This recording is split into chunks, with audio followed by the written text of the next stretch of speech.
மாவட்ட கழக பொருளாளர் அன்பு இளவல் MRKP கதிரவன் அவர்களை, திமுக, காங்கிரஸ், இந்திய கம்யூனிஸ்ட் கட்சி, மார்க்சிஸ்ட் கம்யூனிஸ்ட் கட்சி, மறுமலர்ச்சி திராவிட முன்னேற்ற கழகம்,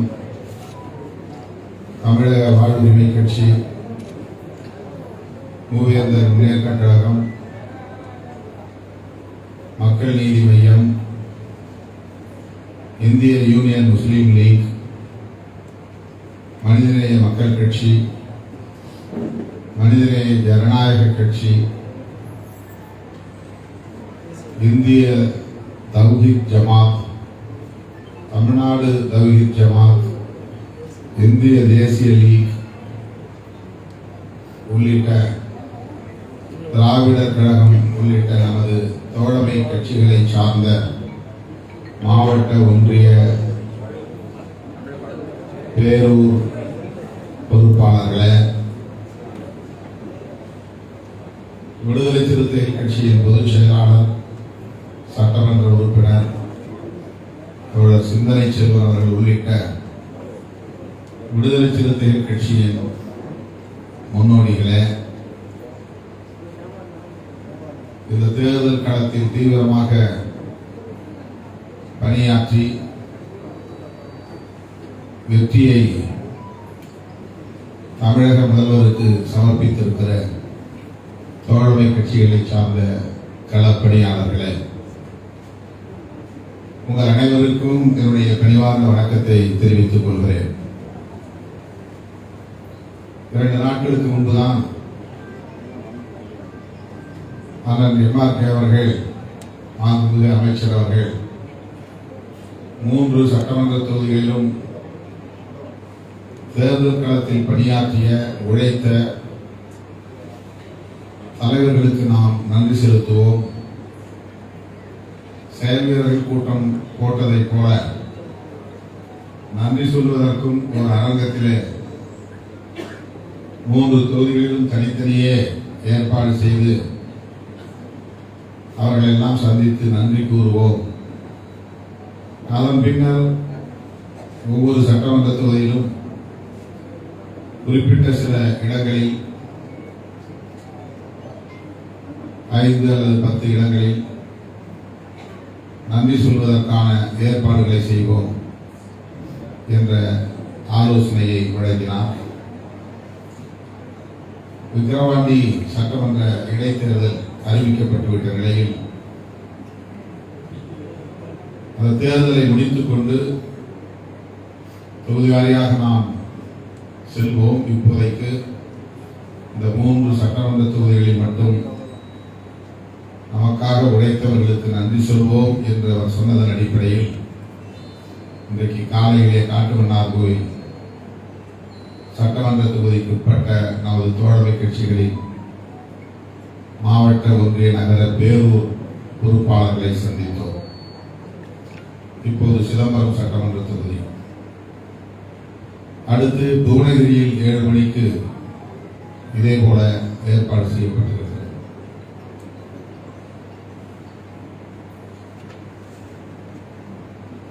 நீண்ட நேரம் பேச வேண்டும், நிறைய பேச வேண்டும், ஒவ்வொருவருடைய பெயரையும் தனித்தனியே உச்சரித்து நன்றி சொல்ல வேண்டும்.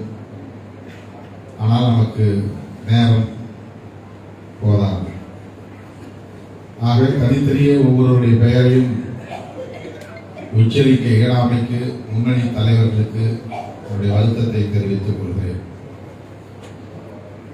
நாம் 40 நமதே, நாடும் நமதே என்றார் நம்முடைய தமிழக முதல்வர் அண்ணன் தளபதி ஸ்டாலின் அவர்கள். தமிழ்நாட்டில் உள்ள 40 தொகுதிகளும்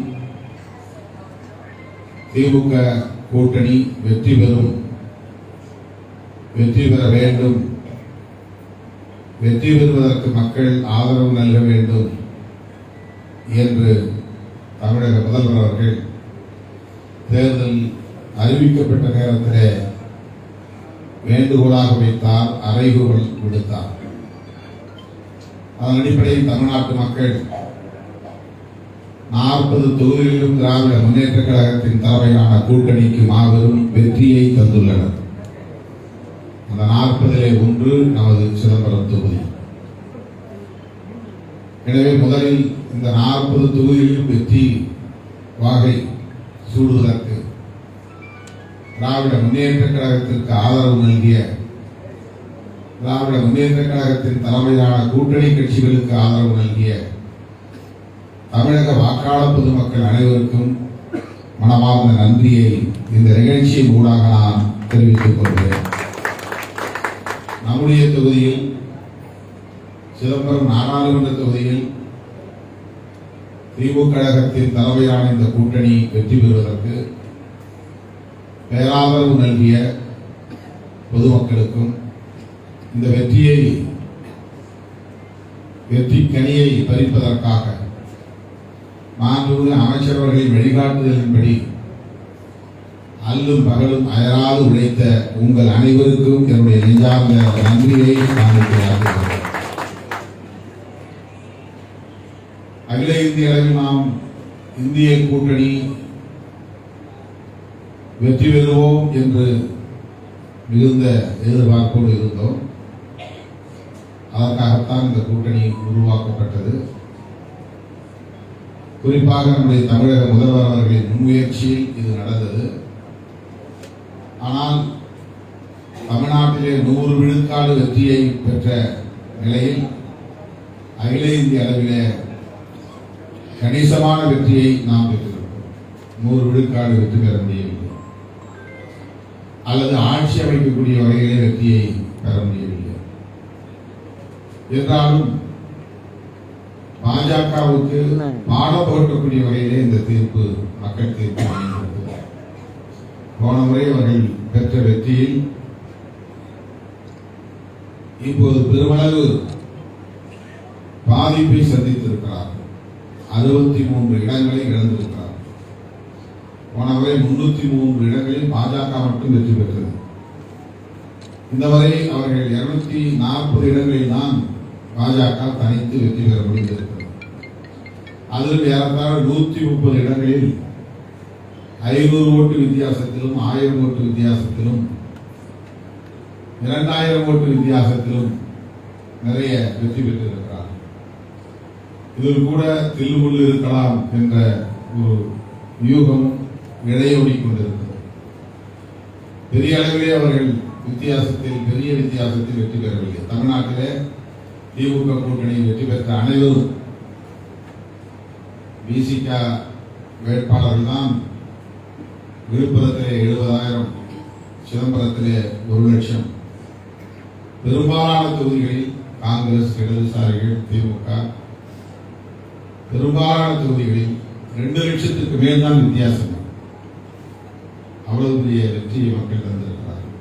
விருதுநகரிலே காங்கிரஸ் வேட்பாளர் 4,000 வாக்குகள் வித்தியாசம். தருமபுரியிலே திமுக வேட்பாளர் 21,000 வித்தியாசம். இந்த 4-5 தொகுதிகளை தவிர மற்ற எல்லா தொகுதிகளிலுமே 1,50,000க்கு மேல் தான் வித்தியாசம். பாஜக அப்படி அல்ல. 130 இடங்களுக்கு மேல் 2,000க்குள்ளே தான், மிக குறைவான வாக்கு வித்தியாசத்தில் தான் வெற்றி பெற்றிருக்கிறார். ஆக 63 இடங்களை இழந்திருக்கிறது. தனிப்பெரும்பான்மை பெற முடியவில்லை. பெரும்பாலான இடங்களில் மிக குறைந்த வாக்கு வித்தியாசம் என்கிற போது அகில இந்திய அளவில் மக்கள் பாஜகவை எதிர்த்து வாக்களித்திருக்கிறார்கள் என்பதுதான் உண்மை. அதுதான் நிதர்சனமான உண்மை. ஆகவே அவர்களை கடந்த முறை ஏற்றுக்கொண்டதை போல இந்த முறை இந்திய மக்கள் ஏற்றுக்கொள்ளவில்லை.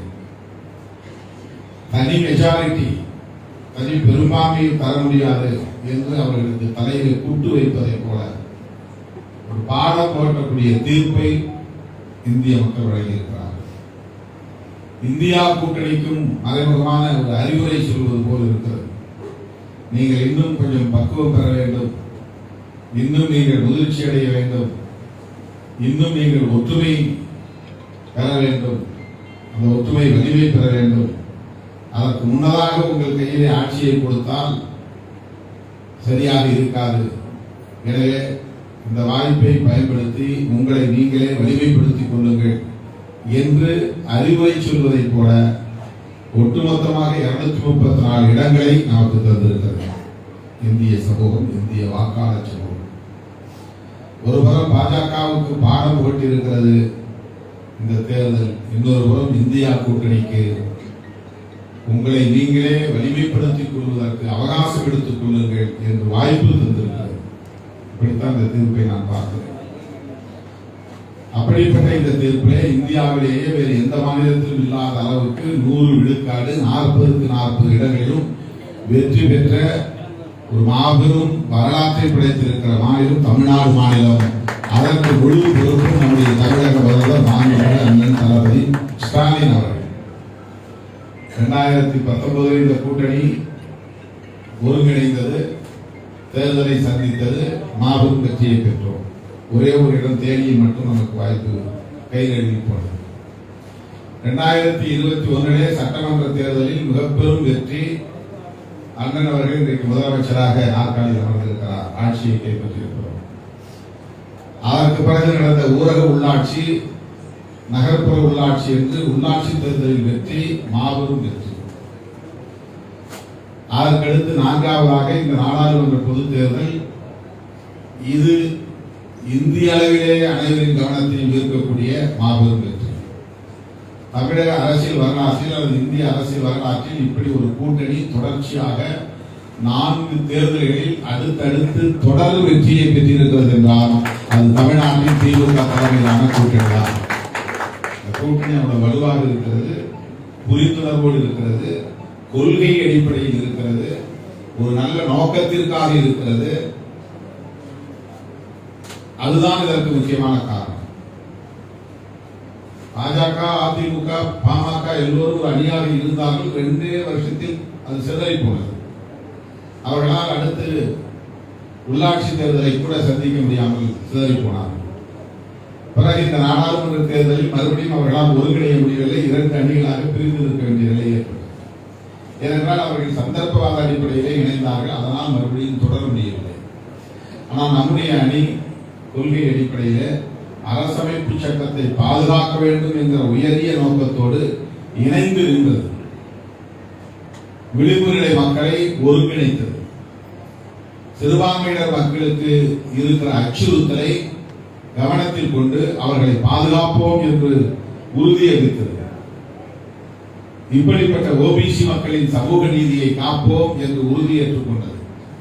இப்படியெல்லாம் பல கொள்கை புரிதலோடு இந்த அணி தொடர்ந்து பயணிக்கிறது. வட இந்திய மாநிலங்களில் கூட அல்லது தென்னிந்திய மாநிலங்களில் கூட தமிழ்நாட்டை தவிர வேறு எந்த மாநிலத்திலும் இந்தியா கூட்டணியில் கூட இந்த அளவுக்கான ஒரு ஒற்றுமை என்பது இல்லை.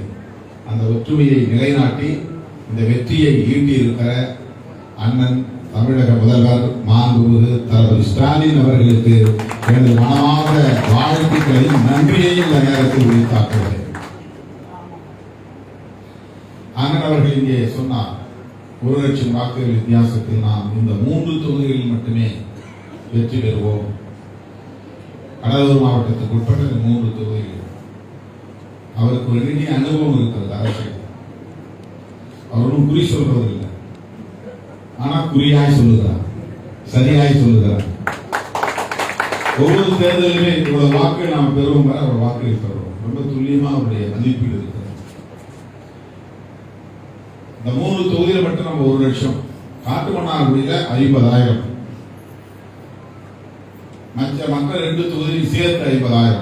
இதுதான் அவர் சொன்னது. அதாவது லீடிங், கூடுதலாக நாம் பெறப்போகிற வாக்குகள் அது அப்படியே துல்லியமாக இருந்திருக்கிறது. சிதம்பரத்திலே 32,000 அதிகமாக பெற்றிருக்கிறோம். புவனகிரியிலே 22,000 வாக்குகள் அதிகமாக பெற்றிருக்கிறோம். காட்டுமன்னார்குடியிலே 40,000 வாக்குகள் பெற்றிருக்கிறோம், 50,000 வாக்குகள். ஆக மொத்தத்தில் 1 லட்சம் வாக்குகள் வித்தியாசத்தில் இந்த 3 தொகுதிகளிலும் நாம் வெற்றி பெற முடிந்ததற்கு 100 விழுக்காடு நமது மாண்புமிகு அண்ணன் எம்ஆர்கே பன்னீர்செல்வம் அவர்களின் செயல்திறன் தான், அவருடைய உத்தி தான் காரணம். அவருடைய உத்தியில் தான் அவர் எப்படி இந்த தேர்தலை எதிர்கொள்றார், ஜனங்களை எப்படி சந்திக்கிறார். சிதம்பரத்தில் மட்டும் கிட்டத்தட்ட ஒரு 20 சமுதாய சங்கங்களை சந்திக்கிற ஏற்பாடு செஞ்சு 20க்கு மேல இன்னும் கூட நிறைய சந்திக்க முடியலன்னு வருத்தப்பட்டார். இன்னும் சில சங்கங்களை சந்திக்க முடியாம போச்சு. 27 சமூக சங்கங்கள், சமூக இயக்கங்கள், தொழிற்சங்கங்கள், இதெல்லாம் ரொம்ப பிரமிப்பான ஒரு அணுகுமுறை, வியப்பூட்டும் அணுகுமுறை. இப்ப வந்தவர்கள் உட்கார்ந்து சொன்னார், இது நம்ம பொதுவாக கட்சி தோழர்களுக்காக நன்றி சொல்றோம். அதன் பிறகு அந்த 27 சங்கங்களையும் தனியா சந்திச்சு நன்றி சொல்லணும். ஏன்னா டவுன்ல நமக்கு அவ்வளவு வாக்குகள் கிடைச்சிருக்கு சிதம்பரம் டவுன்ல அப்படின்னு சொன்னாங்க. அதுக்கு ஒரு நாள் நீங்க தரணும்னு சொல்லியிருக்காங்க. இந்த உத்தி தான் இந்த வெற்றிக்கு காரணம். அவர் ஒரு விஷயத்தை ரொம்ப அழுத்தமாக மக்களிடத்திலே பதிவு செய்வார். ஒன்று, என்ன நீங்க நம்புறீங்கன்னா திருமாவளவனை நம்புங்க. அதுதான் அவர் சொன்ன செய்தி. என் மேல உங்களுக்கு நம்பிக்கை இருக்கு அப்படின்னா நான் சொல்ற ஆள் திருமாவளவன் மீது நம்பிக்கை வைங்க. அவர் எந்த சமூகத்திற்கும் எதிரானவர் இல்லை. அவரால் நமக்கு எந்த பாதிப்பும் நேர்ந்ததில்லை. இதுதான் அவர் சொன்ன. ஆகவே இன்றைக்கு தலித் அல்லாத சமூகத்தில் கணிசமான அளவுக்கு பானை சின்னத்திலே வாக்குகள் விழுந்திருக்கின்றன என்றால் அவ்வளவும் அந்த மாண்புமிகு அமைச்சர் மீது நீங்கள் வைத்திருக்கிற நம்பிக்கையின் அடிப்படையில் இருந்த வாக்குகள் என்பதை நான் மனப்பூர்வமாக நன்றி பெருத்தோடு பதிவு செய்ய விரும்புகிறேன். அவர் மீது நீங்கள் வைத்திருக்கிற நம்பிக்கைக்கு, அவரை நம்பி வாக்களித்ததற்கு நாம் என்றென்றைக்கும் பாத்திரமாக, நம்பிக்கைக்கு பாத்திரமாக நடந்து கொள்வேன் என்பதை மீண்டும் உறுதிப்படுத்துகிறேன். ஏதோ கூட்டணிக்காக அல்லது நாளைக்கு திருமாவளவன் கட்சி ஆதரவு நமக்கு தேவை என்ற கணக்கு போட்டு அவர் செய்யவில்லை. அதுதான் அவருக்கு உள்ள ஒரு வெள்ளந்தியான அணுகுமுறை. அவர் மனதார என் மீது கொண்டிருக்கிற அந்த நம்பிக்கை அதை அப்படியே வெளிப்படுத்துகிறார். 20 ஆண்டுகளாக நெருக்கமாக இணக்கமாக தேர்தல் களத்தையும் தாண்டி சந்தித்துக் கொள்கிறோம், கருத்துக்களை பகிர்ந்து கொள்கிறோம். அந்த அடிப்படையிலே அவர் புரிந்து கொண்டது, உணர்ந்து கொண்டது, வெளியிலே பேசப்படுகிற உருவாக்கப்பட்டிருக்கிற ஒரு தோற்றம் முரண்பாடாக இருக்கிறது. அப்படி அல்ல. ஏதோ திருமாவளவன் பிற சமூகத்தினருக்கெல்லாம் எதிரி என்பதை போன்ற ஒரு தோற்றம் இங்கே உருவாக்கப்பட்டிருக்கிறது. அது உண்மை அல்ல. என்னை நம்புங்கள், அதனால் திருமாவளவனை நம்புங்கள் என்று ஊர் ஊராக அழைத்து வந்து, வீதி வீதியாக அழைத்து வந்து, ஒவ்வொரு சங்க தலைவர்களையும் சந்தித்து ஒரு ஜவாப்தாரி என்று சொல்வார்கள். நான் திருமாவளவனுக்காக பொறுப்பேற்றுக் கொள்கிறேன், ஓட்டு போடுங்கள். அப்படி ஒரு பொறுப்பேற்றுக் கொண்டு இந்த களத்தில் அவர் ஆற்றிய பணிகள் தான் இந்த 3 தொகுதிகளில் மட்டும் 1 லட்சம் வாக்குகள் வித்தியாசத்திலே இன்றைக்கு நாம் வெற்றி பெற்றிருக்கிறோம். ஆகவே அடுத்து நான் நம்முடைய மாண்புமிகு அமைச்சர் MRK அவர்களுக்கு என்னுடைய நெஞ்சார்ந்த நன்றியை தெரிவித்துக் கொள்கிறேன். அவர் கடலூரிலும் வேலை செய்ய வேண்டும், அதைவிட முக்கியமாக தருமபுரியிலும் வேலை செய்ய வேண்டும். சிதம்பரமும் 3 தொகுதிகள். இப்படிப்பட்ட தருமபுரியிலே 6 தொகுதிக்கும் அவர்தான் பொறுப்பு. கடலூரிலே குறிஞ்சிப்பாடி அவருடைய பொறுப்பு. இன்னொரு தொகுதிமா கடலூர் சட்டமன்ற தொகுதி, குறிஞ்சிப்பாடி சட்டமன்ற தொகுதி 2 சட்டமன்ற தொகுதி பொறுப்பு. இங்கே 3 சட்டமன்ற தொகுதி பொறுப்பு. 5, 6, 11 சட்டமன்ற தொகுதிகளுக்கு அவர் பொறுப்பு. ஓடிக்கிட்டே இருக்கும். முதல்வர் தொடர்பு கொண்டே இருக்கிறார். என்ன தருமபுரியில் என்னாச்சு, எங்க இருக்கீங்க? சிதம்பரம் இல்ல, உடனே கடலூர் இருக்காங்க. எங்க இருக்கீங்க? கடலூர்ல இருக்கீங்களா? இல்ல, உடனே தருமபுரிக்கு போங்க. டைரக்ஷன் கொடுத்துட்டே இருக்கு. இங்கே எங்கேயும் முக்கோணமா சுத்திக்கிட்டே இருந்தார். சிதம்பரம், கடலூர், தருமபுரி, தருமபுரி, சிதம்பரம், கடலூர், இப்படி 3 முக்கோண திசைகளில் இந்த 14 நாட்களில் அவர் பயணம் செய்து இந்த இடத்திலே அவருடைய அருமை மைந்தர், அரசியல் வாரிசாக இன்றைக்கு களத்தில் இருக்கிற MRK கண்டனம் அவர்களை பொறுப்பாக வைத்து இதை பொறுப்பேற்று நீ செய்ய வேண்டும் என்று வழிகாட்டி நிமிடத்திற்கு நிமிடம் அங்கிருந்து ஆலோசனைகள் தந்து கூடவே வேட்பாளரோடு போக வேண்டும், இந்த பகுதிகளில் சென்சிட்டிவாக இருக்கும், இந்த பகுதிகளில் கொஞ்சம் பதற்றம் இருக்கும், அங்கெல்லாம் நீ கட்டாயம் போக வேண்டும் என்று வழிகாட்டுதல் தந்து அவரும் அதே போல வாக்கு சேகரிப்பிலே முழுமையாக ஒரு நாள் முழுவதும் கொளுத்து வெயிலே எங்களோடு இருந்து அந்த பணிகளை எல்லாம் ஆற்றினார். அந்த வகையிலே MRKP கதிரவன் அவர்களுக்கு என்னுடைய நெஞ்சார்ந்த நன்றியை நான் தெரிவித்துக் கொள்கிறேன். இந்த இடத்தில்தான் வந்து அமர்ந்தோம். இந்த இடத்தில்தான் எல்லா கவுன்சிலர்களையும் அழைத்தார். இந்த இடத்தில்தான் கவுன்சிலர்களுக்கு இடையே ஒரு போட்டியை உருவாக்கினார். யார் அதிக வாக்குகள் பெற்று தருகிறீர்களோ அவர்களுக்கு நான் பரிசு தருவேன். நான் நினைவுகிறேன், ஞாபகம் அண்ணன் மறந்துவாரு, அதனால ஞாபகம் ஏன்னா அவர் பேசுவார் பார்த்தா சொல்லல, அதனால நான் ஞாபகப்படுத்துகிறேன்.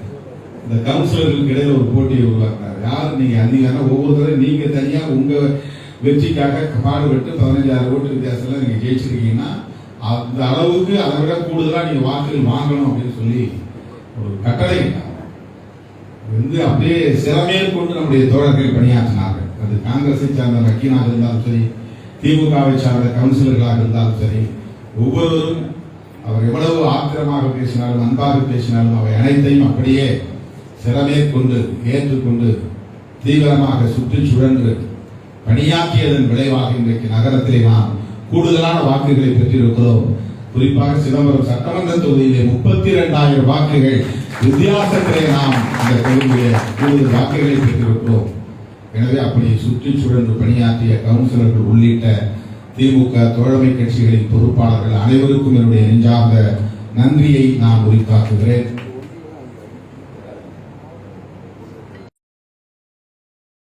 வாக்கு சேகரிப்பில் ஈடுபட்ட உதயநிதி ஸ்டாலின் அவர்களுக்கும், உலகநாயகர் நடிகர் கமல்ஹாசன் அவர்களுக்கும், தமிழக வாழ்வுரிமை கட்சி தலைவர் வேல்முருகன் அவர்களுக்கும், ஐயா ஆசிரியர் கி வீரமணி அவர்களுக்கும், அண்ணன் ஸ்ரீதர் வாண்டையார் அவர்களுக்கும், பேராசிரியர் காதர் மொய்தீன் அவர்களுக்கும், அண்ணன் ஜவாஹிருல்லா அவர்களுக்கும், அண்ணன் பஷீர் அவர்களுக்கும், மே 17 இயக்கத்தை சார்ந்த திருமுருகன் உள்ளிட்ட தோழமை இயக்கங்களின் தலைவர்களுக்கும், அண்ணன் இரா முத்தரசர், அண்ணன் கே பாலகிருஷ்ணன், சிபிஐ தேசிய பொதுச் செயலாளர் அண்ணன் டி ராஜா அவர்களுக்கும், புரட்சி புயல் அண்ணன் வைகோ அவர்களுக்கும்,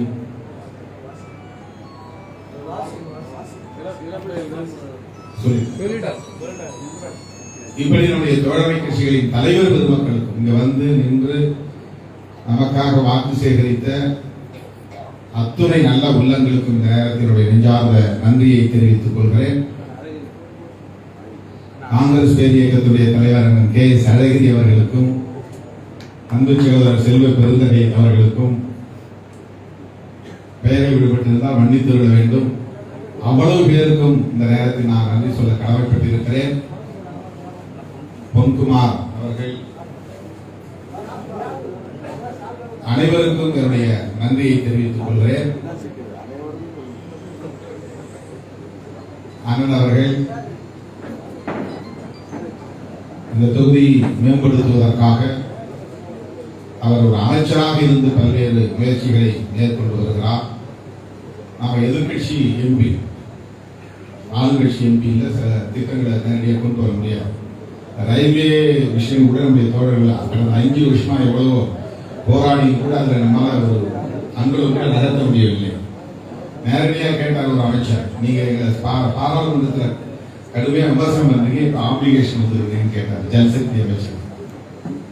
நேரடியாக முகத்தில் அடிக்கிற மாதிரி கேட்டார். நம்ம எதிர்கட்சியா இருந்து அவங்களை கடுமையாக விமர்சிக்கிறோம், அதனால புதிய திட்டங்களை எதையும் கொண்டு வர முடியும். ஒரு நாடாளுமன்ற உறுப்பினர் நாடாளுமன்றத்தில் எப்படி செயல்படுகிறோம் அப்படிங்கிறது ரொம்ப முக்கியமானது. கடந்த 5 ஆண்டுகளில் தவறாமல் நாடாளுமன்றத்திற்கு செல்லக்கூடிய ஒரு உறுப்பினராகவும் 60க்கும் மேற்பட்ட விவாதங்களில் பங்கேற்று உரையாற்றக்கூடிய ஒரு உறுப்பினராகவும் நம்முடைய தொகுதி மற்றும் தமிழ்நாடு மற்றும் அகில இந்திய அளவில் விளிம்பு நிலை மக்களின் பிரச்சனைகளுக்காக குரல் கொடுக்கக்கூடிய ஒரு உறுப்பினராகவும் மனநிறைவோடு நான் பணியாற்றி இருக்கிறேன். அந்த பணிகள் தொடரும். அதே நேரத்தில் தொகுதி தொடர்பான வளர்ச்சி, அதற்கு அண்ணன் அவர்களின் ஒத்துழைப்போடு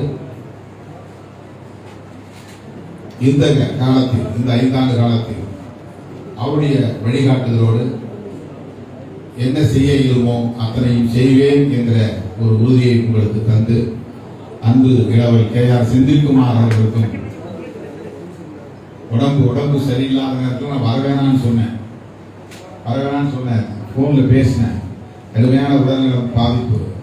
ஐயோ வந்து நான் கட்டாயம் ஓட்டு கேட்பேன், ஓட்டு கேட்டாதான் எனக்கு உடம்பு சரியாகும்னு சொல்லிட்டு செந்தில் அவர்கள் இங்கே வந்தார். அவர் நினைவுபடுத்தியதற்கு நன்றி. அவருக்கும் இந்த நேரத்தினுடைய மனமார்ந்த நன்றியை தெரிவித்துக் கொள்கிறேன். உட்கார்ந்து ஒவ்வொருத்தருடைய பெயரையும் தனித்தனியே சொல்ல வேண்டும், தவறாக எடுத்துக்கொள்ள வேண்டாம். அண்ணன் சொன்னார் அனைவருக்கும் நன்றின்னு சொல்லுங்க, சுருக்கமா முடிங்கன்னு சொன்னாங்க. இருந்தாலும் எனக்கு நிறைய பேசணுங்கிற மாதிரி ஒரு எமோஷனலா தான் நான் நின்றுட்டு இருக்கிறேன். கடைசியாக ஒரு கருத்தை பதிவு செய்ய விரும்புகிறேன். நீங்கள் காட்டிய இந்த பேரன்பால், உங்களுடைய ஆதரவால்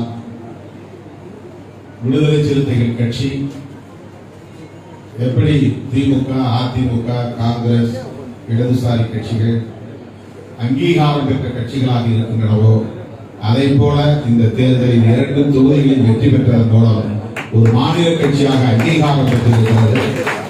ஒரு மகத்தான அங்கீகாரத்தை வழங்கிய